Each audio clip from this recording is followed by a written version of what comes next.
What is behaviorism?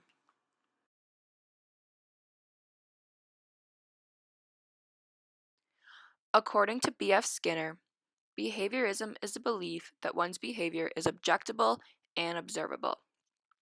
One idea developed from behaviorism is the concept of operant conditioning.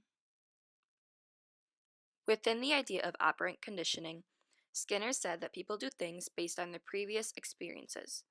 One will not repeat the behavior if the consequence is negative, but if the consequence is positive, then they will continue to repeat the good behavior.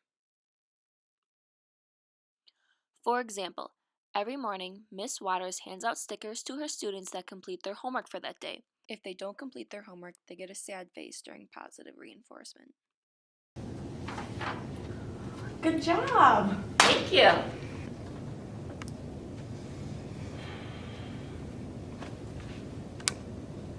Do I get a sticker today? Of course! Yay! Here, we see that the student decided to do her homework the next day, since she saw that the other students got stickers for doing their homework. Stemming off of behaviorism, negative reinforcement is another factor. Negative reinforcement occurs when a certain stimulus is removed after a particular behavior is exhibited. This example can be seen with student 1 doing their homework. How's the homework going? I really don't want to do it. How about you do 5 more problems and then you get a break?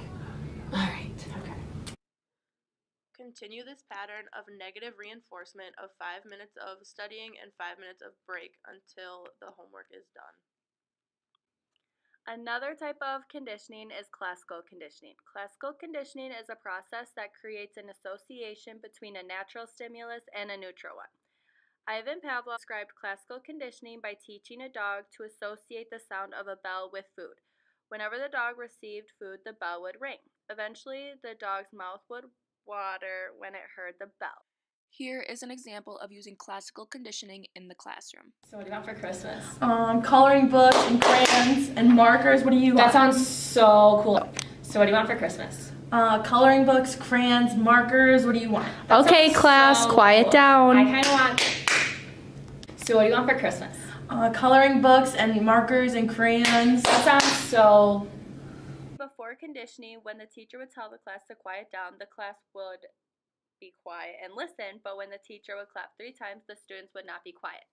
During conditioning, the teacher would clap 3 times and instruct the class to be quiet, and they would be quiet. After conditioning, the teacher would just clap 3 times, and the students would know to be quiet and listen to the teacher.